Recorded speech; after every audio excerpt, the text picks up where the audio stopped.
We have the World Affairs Council who brought the young leaders of America to 1 million cups. So thank you. All right, so you should be networking with your fellow attendees every time you come here, but today, especially since we have so many new faces from all over the world, I think today would be really cool to take some time after this and really meet your neighbor. Okay, so what is 1 million cups? 1 million cups is a foundation provided by the Kauffman Foundation out of Kansas City, Missouri.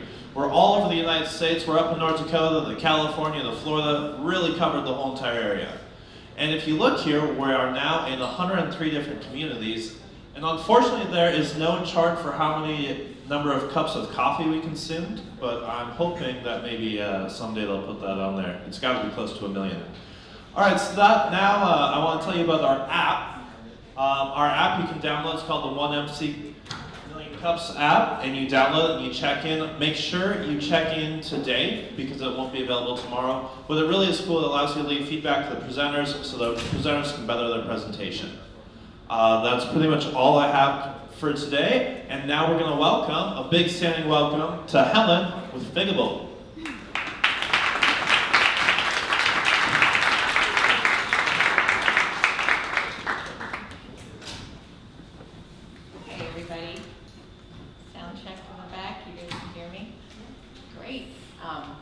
Slide. Okay,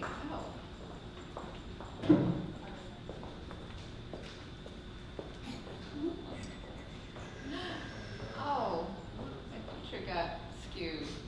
It's a really fun picture of Darth Vader riding a bike. And nice to do, so I'll describe it to you. So I came to the US when I was 8 years old from Taiwan. And on my first day of school in this new country, my dad said to me, "It's a privilege to be in this country. Be a good citizen of this country. Good citizens build good, strong communities, and strong communities are built on trust." As an 8-year-old, I took that to mean get good grades, don't get in trouble. I was a bit of a troublemaker. But I wasn't that far off when it comes to what it takes to build trust. There's two major components. Let's do a quick analogy. If you want to become healthier, what are the two things that you need? Choose your parents' kid. Thank you. So, the diet and exercise, right?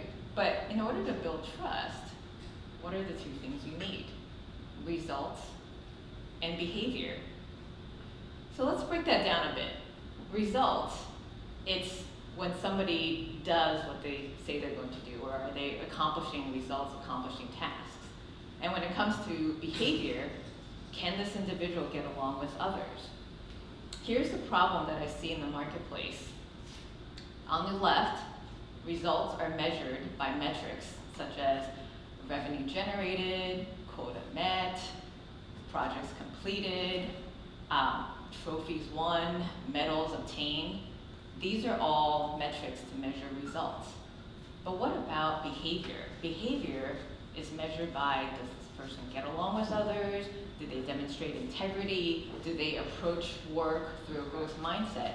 But a lot of the tools out there are measuring these things separately. So Figable combines these two together to disrupt this paradigm in a simple equation of results plus behavior equals trust.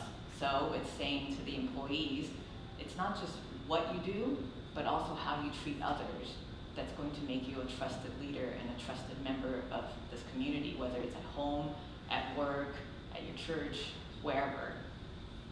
So Figable is a platform that provides meaningful, constructive feedback, and it builds trust. And what it does is it saves time because there's a quick and easy way to give feedback within 3 clicks. It aligns company culture, and it reduces cost. The Figable Cloud is a cloud-based platform that delivers web and mobile applications through a software as a service model. A lot of my pictures are skewed. Well, this one's an important one. So there are three main categories when it comes to employee engagement. Recognition, so encouraging positive behavior. The second one is measurement, so giving consistent and frequent feedback as opposed to that usual annual review at the end of the year. Raise your hand if you've been surprised by your annual review, or you've gotten a review and you're like, wait, where did that come from? That's what this is, the measurement category. And well-being. Life and work aren't separate things anymore. So how do we create a system that gives you that ability to have wellness even through work-life integration? The Figable platform covers all of these three areas.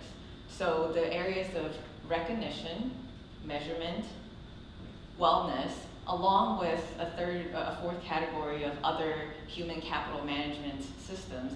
This makes up a $74.2 billion industry. And you guys will see why in a few minutes, why we are spending so much money on employee engagement, $74.2 billion.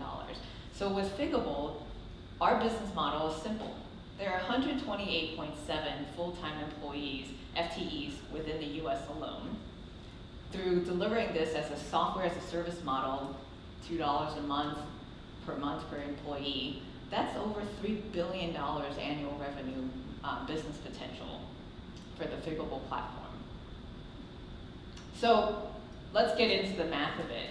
The return on investment. Let's first define what does disengagement mean.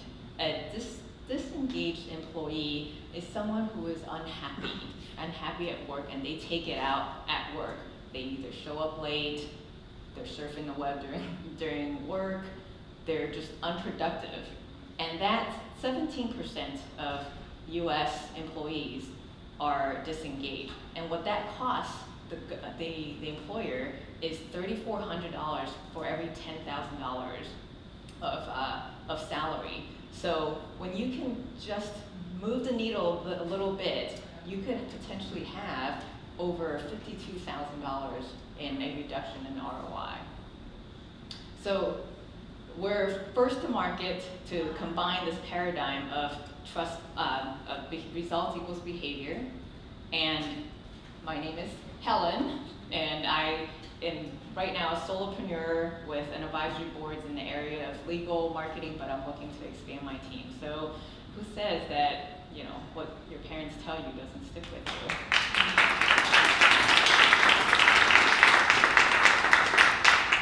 All right, thank you so much, Helen. Right now we have time for question and answers. Just raise your hand, but please don't talk until you have a microphone. We are recording, so please don't talk until one of us hands you a microphone. Hi there, Helen. What are your current sales and what's your projection for the next year? We are currently, we just launched our beta, so it's currently in a testing phase, so no revenue at this time. But within the next 18 months, we're projecting a initial revenue of $50,000 within the next 18 months. So does the employees download the app to their personal device, and then it goes through like some type of survey with them? Is that how it's collecting the different pieces of information? Actually, this is a really good question in terms of how we have shifted the paradigm, and that is, to start, we're going to make this available to the employers, the managers. So many of the times as managers, we're not taught how to provide constructive feedback. So what this does is it gives you a framework through 3 steps.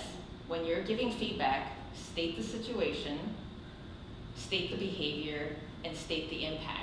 And that's what we mean by a 3-click process. So the manager, to start, would be able to provide structured feedback so you can say, hey, when you were at the national sales meeting on November 3rd, you were on your phone the entire time, and this is impactful because your team looks to you for leadership. And this isn't aligned with our company value of accountability. That's our first phase, to roll it out to the managers so that they can provide constructive consistent feedback, and then kind of turn it around to more of a 360. You have a follow-up question? I do. Yeah. So where does... We need to get you the mic, just hold on. Okay, so you roll it out to the managers, but where does the input come from, right? So where are they getting the information to put into the system to go to the output for the managers so that they can coach the behaviors? The managers are the ones that are inputting this behavior. So there's a kind of a framework that teaches the manager how to provide constructive feedback. And the managers are the one that's putting in this feedback in a structured manner. I have an idea. If you would like, you can introduce yourself and maybe just real short what your background is. So if you're someone that's in IT, just mention that. That way it helps, Helen will know who she's speaking to and how to answer the question better, perhaps. I mean, she's doing a great job, but just also it allows everyone here to know who each other is. So afterwards you realize, hey, I need to talk to this person because they know this. Okay? YL? Hi, my name is Luke Mark, and as Isabel said, I'm going to introduce myself very quickly. I am working on a startup, and I do actually engage with other startups in different capacities. Thank you very much. Excellent idea. My original question was taken in terms of traction and revenue. I'm going to go on now and follow up on your answer and say what's your go-to-market and what segment of the corporate America or corporate global are you going to be targeting, and in that way, how do you want to target them and what's your go-to-market? Okay, yeah, so let me break it down. The two components of that question is who's my target market, and kind of where that potential would lead to, right, with these target markets. So within that $74.2 billion, it's comprised of 3 markets. So small business accounts for companies that have employees of 500 or less, mid-market, which is 500 to 2,500, and enterprise, which is 2,500. My goal is to start off in the mid-market. So for those of you that are in technology, sorry, I can't, to help with the explanation, what's going to be incredibly valuable here is the data that we're collecting here. So whether we're developing a lot of this delivery through mobile and web application, it's also an understanding of what are the cultural things that are top 10 company cultures. And so those are the things where I don't want there to be a barrier to entry for small companies. So there might be potentially a freemium version for small companies, 500 or less, where they can have access to this tool, much like Slack, for free. And then once you get into the mid-market enterprise level, those are the target sales that I'm going after. So the SME or the SMB is your freemium target? I'm not going to guarantee that, Okay. but that is kind of the model, is that we understand. From marketing and acquisition on that smaller scale is a market development, and it's not a high touch, so you want to go after a territory in the market, and probably you need to think more, as you said. You are cautious about that, but I think freemium may not be your best way to go there because you're going to spend a lot to get to that market. Thank you for your feedback. Thank you, Maya. Have we got more questions back here? Yes. Okay. Hi, good morning. My name is Mark from Aruba. I have a background in media, events, and tourism.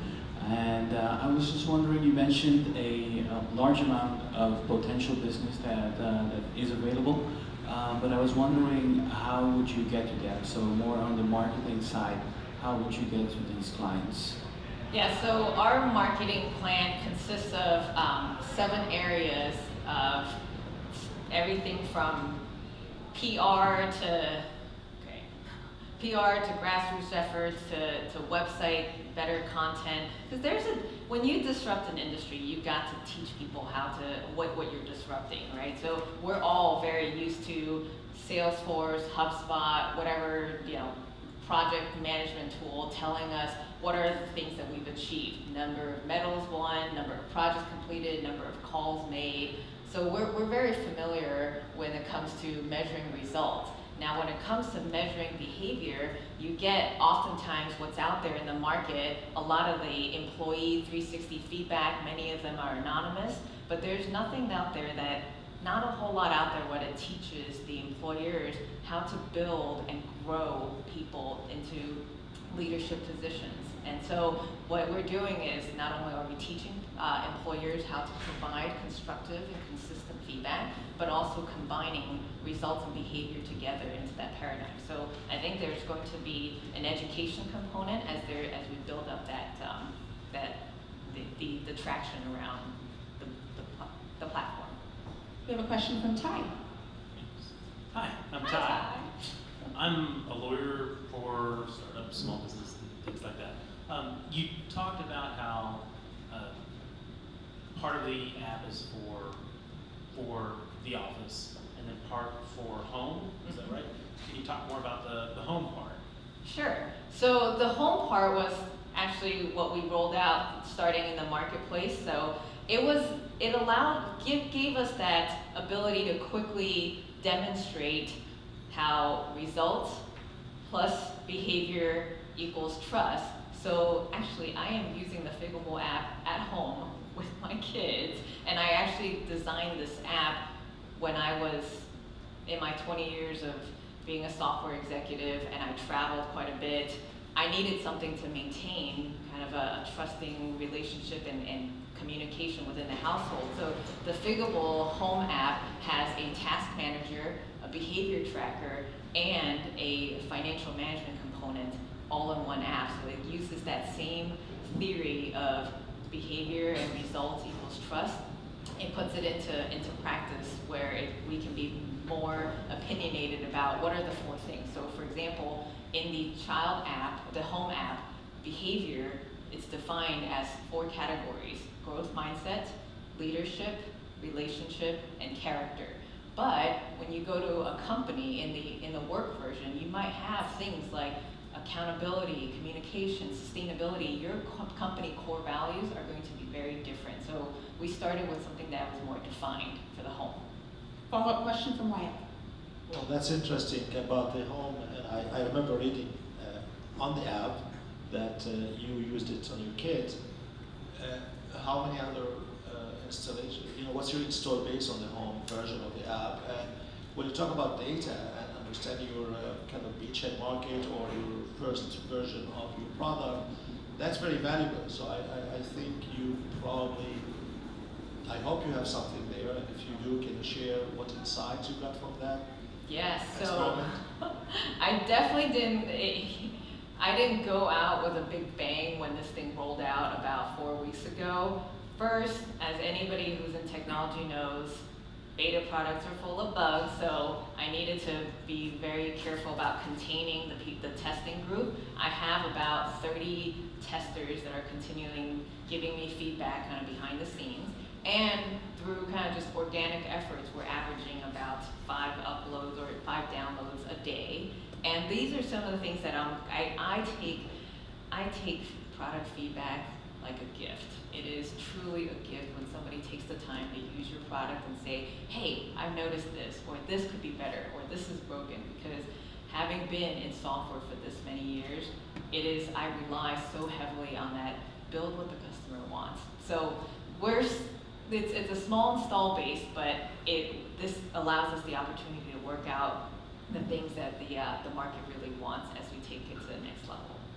Can I follow up just quickly? I think if you are deliberately looking at this as a proof point, you may want to just put all your effort on that before rushing into enterprise and mid-market. If you in fact are relating the two in the way you described, and I think the effort from a go-to-market and marketing should be more towards that before you introduce it, but there's no need to rush it if that's what you're relying on as a proof case. Yeah, That's Yeah. my initial feedback. good feedback. All right, we have time for one more question. Second row, you have a question, right? That's all right. Yeah, I saw you put your hand up. Yeah. You didn't? Oh, I saw this. If you went to an auction, you would have bid on the next thing. Okay. Did Wendell have a question in the front? Last question. What are some of the challenges that you have met with coming up with this process or with this app? Oh my gosh, you want me to list them all? Because we could be here all day. You know what? No, it's I think the biggest challenge of going from, so my career has spanned from large firms like Ernst & Young, PwC, to I joined this startup about 8 years ago called Salesforce. and then I'm currently an entrepreneur.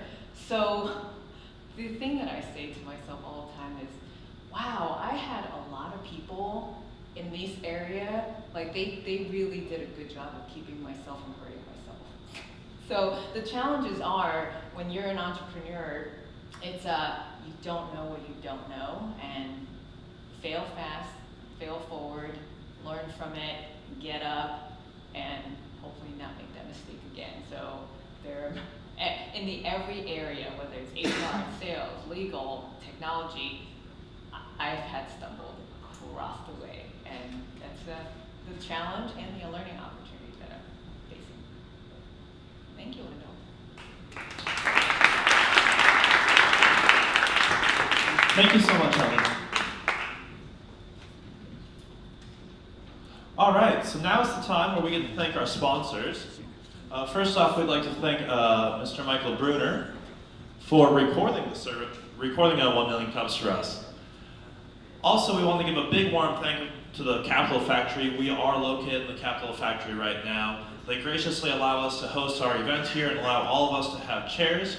And then, of course, we also have some help from The Deck. The Deck is a Dallas Entrepreneur Center, which is a nonprofit that helps Dallas entrepreneurs grow their businesses. And now we're going to have Michael from the LCRG, and he's going to come up and tell us about this group. He is our coffee sponsor, so he's the one responsible for all the wonderful coffee that we've drank today. Hey guys, my name is Michael Miller with Laughlin Commercial Realty Group. Thank you again for letting us be the coffee sponsor. We love 1 Million Cups. A little bit about us, what we do, we help companies with office space and co-working space by helping them find it and helping the lease negotiation as well. So anybody that's looking for office space or co-working space, contact me. My card is over there. I have to leave right after this to head to a meeting, but I will be here the rest of the month. So please feel free to reach out to me. Thank you guys. Thanks, Michael. All right, for our final presenter of the day, we got Ari with Iterative Features.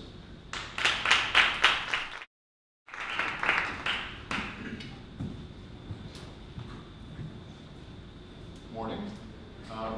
Thanks for having me here. My company is a film production startup. How many people here are in IT or technology or software? All right. How many people work for have a startup? All right. How many people know what this is? I'm gonna pass this around for you to handle it. Startups,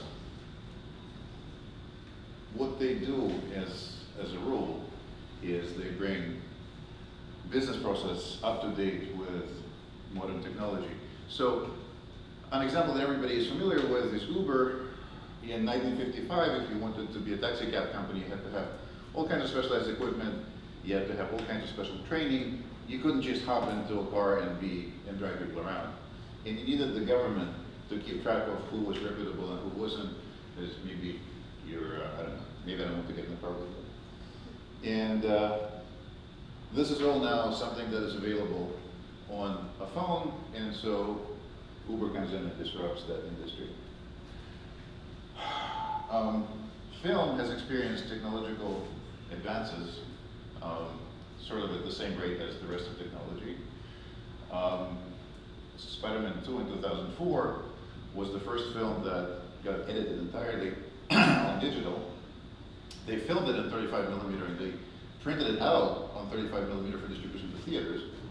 but all of the post-production was in digital. Slumdog Millionaire is the first film that got filmed entirely in digital, although the distribution was again on film.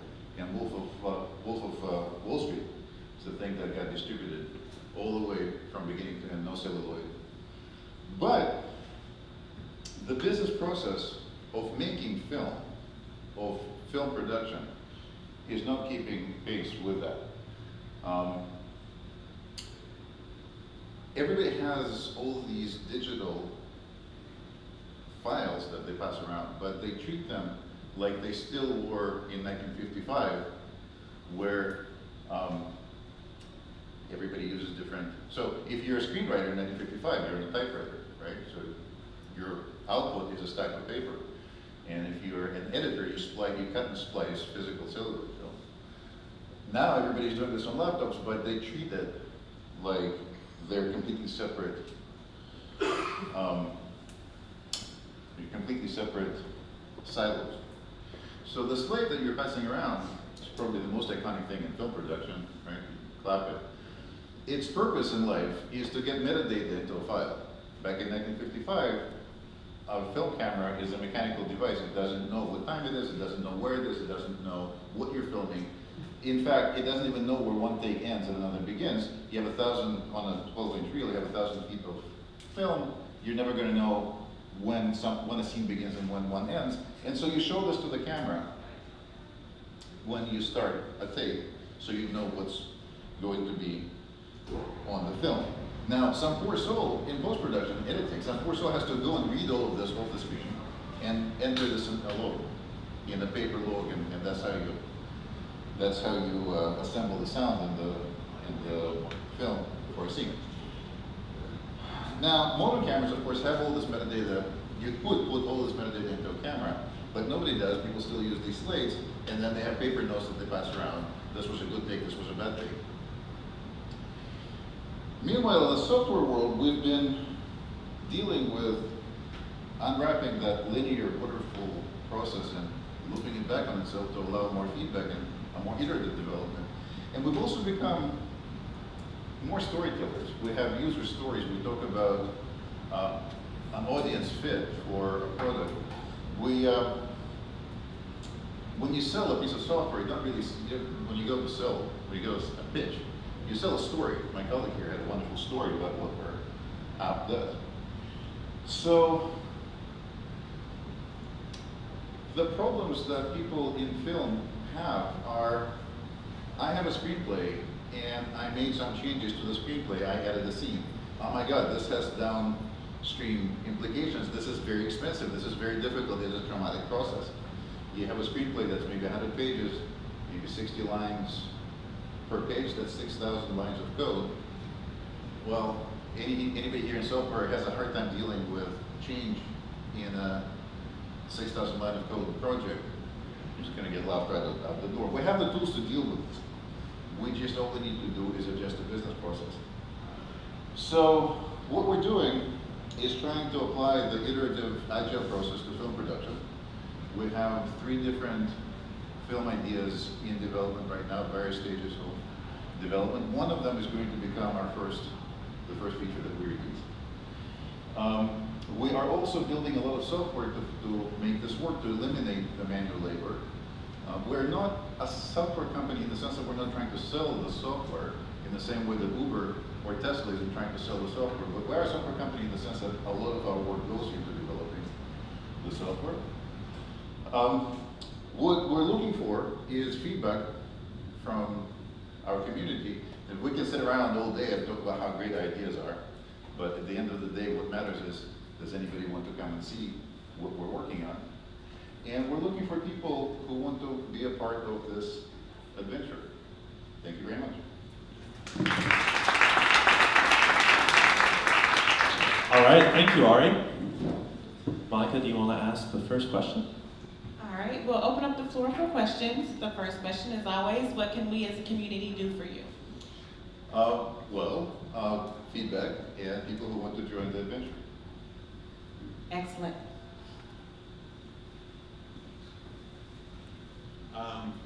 Yes.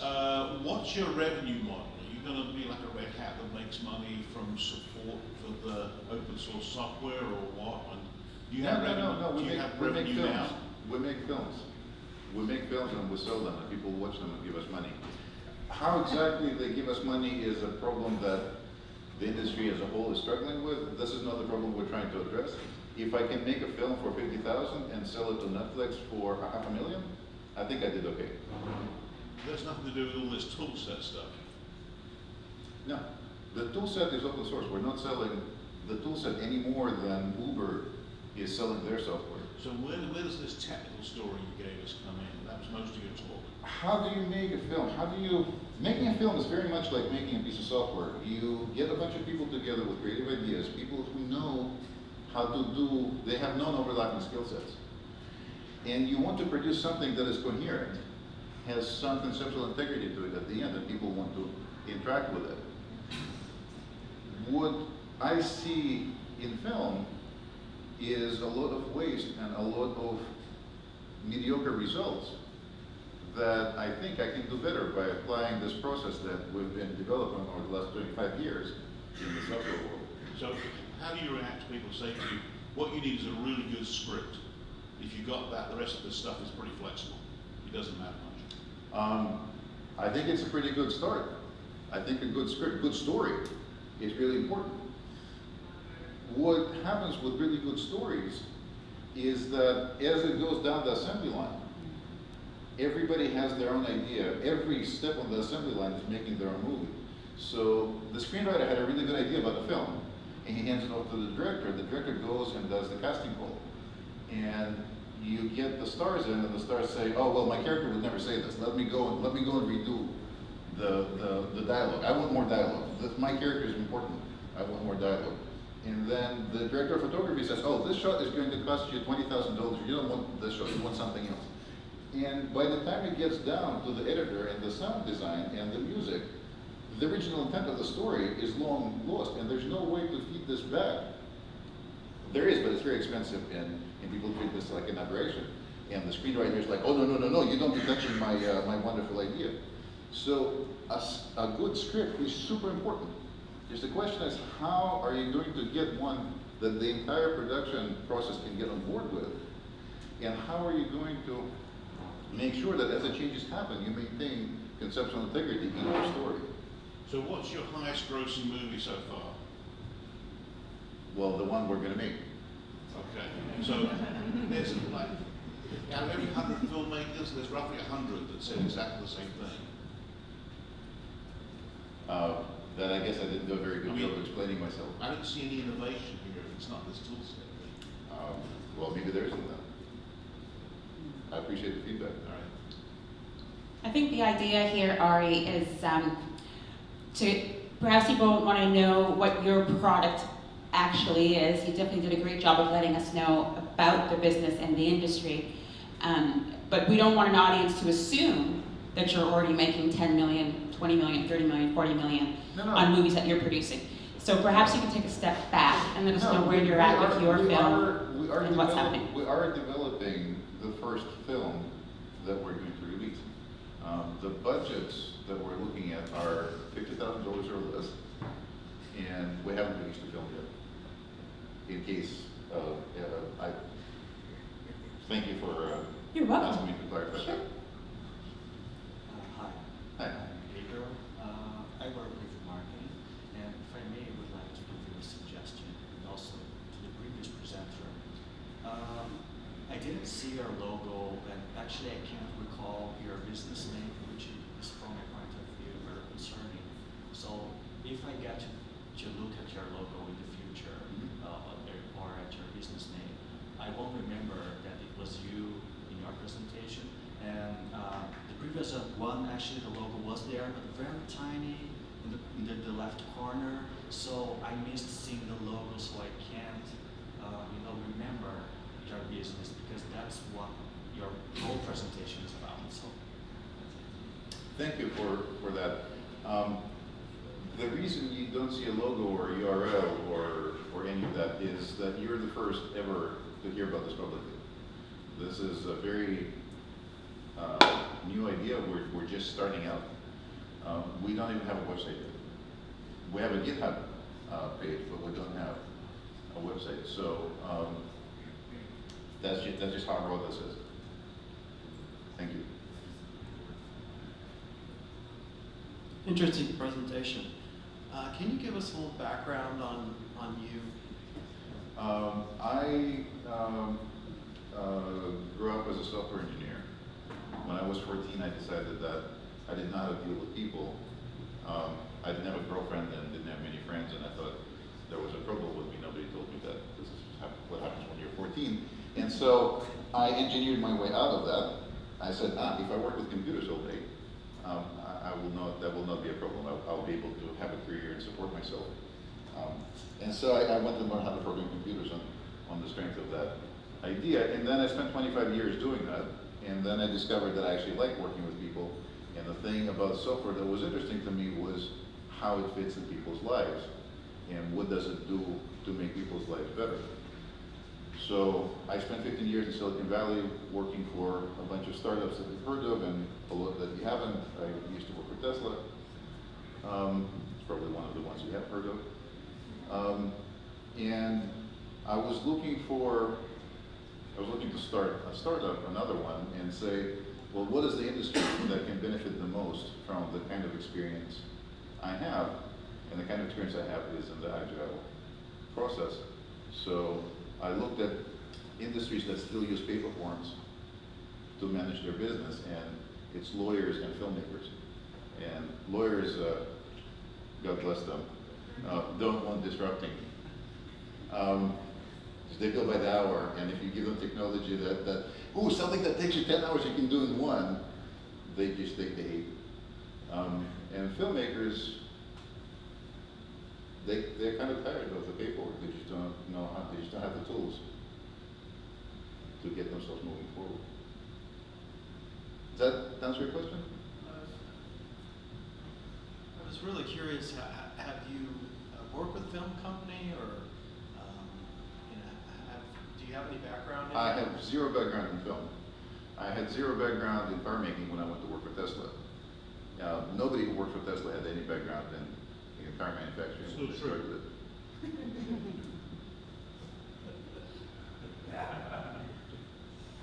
Startups generally go into industries that I don't know if anybody in Uber, any of the people who started Uber had any experience with taxi cabs, right?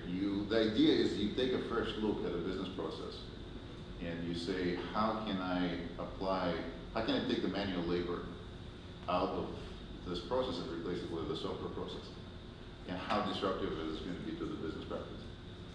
So to the legal profession, this is so disruptive that it undermines their business model, so nobody's interested. But in taxis, it turns out it's worthwhile. So I have zero background. I have learned a bunch about film, like what slaves do and stuff, while I've been doing this, but I have no background in film from before this. So I have a question for you. My name is Carl Tierney. I'm a CEO of a software company here in Dallas. I'm now 7 years, so I'm no longer allowed to present here. But my question for you is given your background with software and what you're talking about in terms of driving costs out of the model and your experience with selling software, would it be interesting as a business model, instead of focusing on feature films, to potentially focus on short commercials and videos to help other entrepreneurs sell their software? Since you have a tool process that might actually accelerate the process and the collaboration in telling those stories. I'm open to that. If you have people that are interested, I'm happy to talk to them. Yeah, well, because I literally just had this conversation with my marketing team. We were talking about producing a video I'd be super, and I'd be advertisement. But it was super happy interesting to talk me them. as you started to describe the scenario, because the challenge is we're not professional filmmakers. We're not. Like a lot of the small software companies, we always struggle with telling a story. I mean, I can tell you that even though I'm currently in the millions of dollars of revenue, I still have to pitch all my biggest clients. Like, that's where I'm at still. I have to tell the story, and I'm the only one that does a good job of telling the story. And it's a struggle for us, even with revenue, and I'm in the black and all that good stuff. I still struggle with trying to scale the storytelling part of the business. So it was just interesting to me, if you could drive the cost out of that process, there's a whole bunch of us that are kind of in that smaller range that might be interested in trying to drive it to do production quality, videos to tell our stories. So just a thought and feedback and Thank you. question. I'd be happy to talk to you or your team. It's not just driving the cost down, it's producing higher quality product, right? So when we started doing agile development in software, we didn't just drive the costs and the schedules down. We started producing products that are closer to what the end user wants. The idea of what the product does doesn't get lost in that 3-year assembly line conveyor belt. So I'm super happy to talk to people who might use this. I just raised my hand when you were asking about your background in film to make a quick comment, which is, I think this is always going to be a question when we look at some startups, and I'm sure this is known to everybody in this room, but this is really the difference between what traditional product development was, which was engineering based and specifications based and all of that, as opposed to a design thinking, which is a disruption of a new way of doing things. And that's, I think, the reason I wanted to interject is it's important to keep that in mind, and that's very important, but there's an element of truth to the need for some expertise in the field, but not necessarily attachment. I'll give you an experience that I had in one of my roles in the telecom industry for a while. In the telecom industry, to its detriment, it was very much engineering based, and starting from engineers designing telecom services as opposed to what the disruptors did, the WhatsApps and the iMessage and Apple and the likes, and all over the tops is going from the outcome based and calculating or designing backwards. So you still needed the engineers, but you didn't need them at the forefront, you needed them to follow as opposed to lead. So I think it's, at the end of the day, for a startup to be truly disruptive yet successful, there has to be the two elements, the familiarity and the expertise in the subject matter, but the design, open, free thinking to be able to disrupt. So that was just a contribution. It was more timely, right, when you were asking questions. I wanted to mention. Thank you for saying that. I'm not aiming to do this all by myself. My ambition is not to direct. My ambition is not to write. My ambition is not to star in these films. My ambition is to produce them. So a producer on a film is like a CEO of a startup. You might think of a director as the CTO, right? So I am working with directors, I'm working with cinematographers, I'm working with actors who do have that experience and do have that talent. So I think it is very important to know, like, if you're going to frame a shot, you want to know how to frame a shot, you want to know how to rock focus, you want to understand lighting, and I have no experience with it. I know it's important, but I have no experience with it. So I am working with people who do have that expertise. So, just to piggyback off what you were just saying, how many people in here have ever been managers? How many of you have been a manager at a particular company or department that you had no experience in? So say, for instance, you had background in sales, but you went into a company that sells something you've never sold before. So in the role of an executive producer, that's how it is. The role of the executive producer is primarily to secure funds, and they do a lot of things, but they have nothing to do with the creative process most of the time. So if someone is an executive producer and they're trying to secure funds, they may not necessarily know anything about cinematography. They've never written a film before. They've never directed before, but that's not their role. Their role is to manage, to help bring this thing together. And so I think that's what Ari is talking about. But, so that's the reason why it's not particularly essential that they have a background in film. Because every producer has to start somewhere. And really, they're just like the money guy, Without them, it wouldn't be possible for any of these people to produce a film. You can have a great screenplay, you can have named actors associated, you can even have a great director, but that film will not come into play if there is not funding behind it. There needs to be an executive producer to put it together, to get in front of people like you all, to ask for help, or it's never going to happen. And this is the process for every single film that you've ever seen. So if you look back at the credits and you see executive producer anywhere, that doesn't mean they've written anything, that doesn't mean they've acted in anything, or anything So my question is, who is your ideal investor and what types of benefits do they look forward to investing in what you're talking about? We are very flexible in what we're doing. Part of where the flexibility comes from is the very low budgets that we're looking at. We are looking to tell stories that people want to see. We're not looking to put a lot of car chases in them and visual effects and stuff like that. So the simple investment model is, well, we make something for 50,000, we'll sell it for $500,000, we'll get the share in that profit. That's a very straightforward business model. But there are other ways to fund film, and that is by letting people tell their stories who would otherwise have no way of telling their story. If you have a business, if you have a family that came to Texas with nothing from somewhere in Europe 4 generations ago and built up a business empire, right? We can work with people like that and tell their story in a way that otherwise people would just never hear about that. So we're, in the same way that we're flexible with developing the story, getting people's feedback on where the story wants to go and how to make it better and how to improve the story in the process around it, we are equally open to the kinds of stories and the kinds of funding that we can work with. All right, thank you. We have time for one more question. And I have a question. So this process is open source, and I think a lot of people who are not technical might not understand what that means or why you chose to go that way. So could you talk a little bit about why this project is open source? So thank you for asking that. How many, I did not ask how many people here are familiar with open source.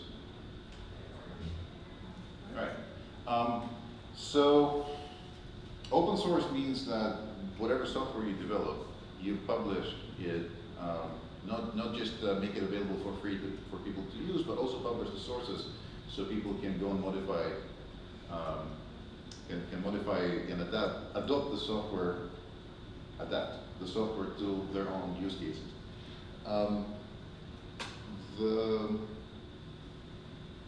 When I first came into software development 25 years ago, everybody was guarding their source code as the crown jewels. The thinking was that if you let anybody see your source code, that was the secret sauce, that was the secret recipe, and anybody could go. If somebody stole your source code, they could undercut you. They could make fake copies of your software and sell them for cheaper than you were selling them for because they didn't have to spend any money developing the software. So it turns out that in most cases it doesn't matter. So Tesla open sources a lot of, when I worked at Tesla, open sourced a lot of the code there. And so you can download the code that runs on a Model S. It doesn't really help you unless, you're not going to be able to sell your own car with that software. You're not going to be able to undercut Tesla by making fake copies of Tesla.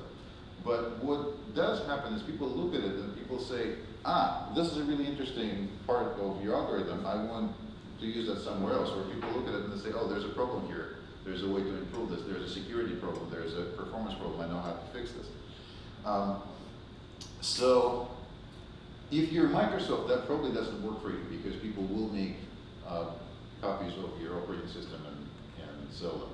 But if you are a business that sells something else, not software, and the software is just a tool that you use, in many cases it's to your benefit to let other people know how it works.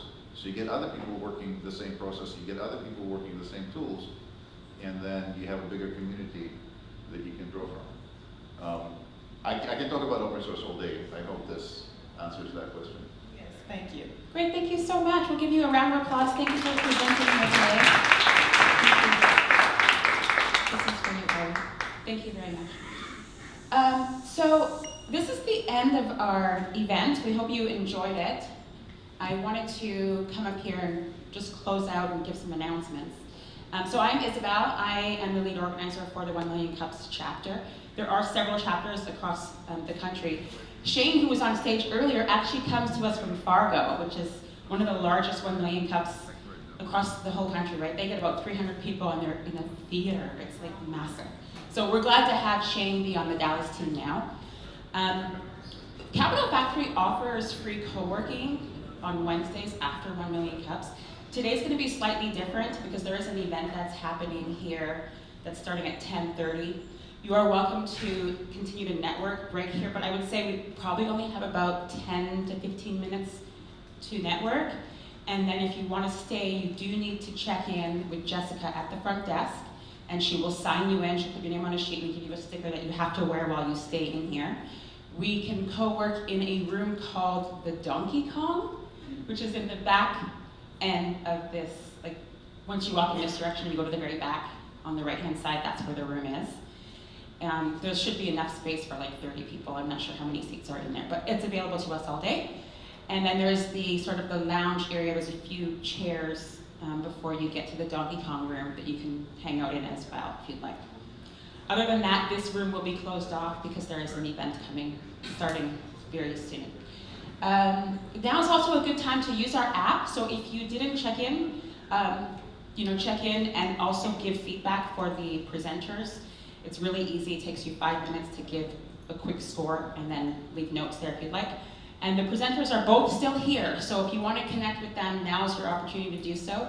I'm going to again mention the World Affairs team. Anna, thank you for bringing your fellows here to share in this event. Please do take a chance, everyone, to engage, because you don't know if you'll get the opportunity again to come back to Dallas and meet with other entrepreneurs, so I'm suggesting that you do speak to us. Thanks for your questions. They were very good today. I appreciate it. What countries are here? So I know we have Panama, Uruguay, Brazil. Where else? Aruba.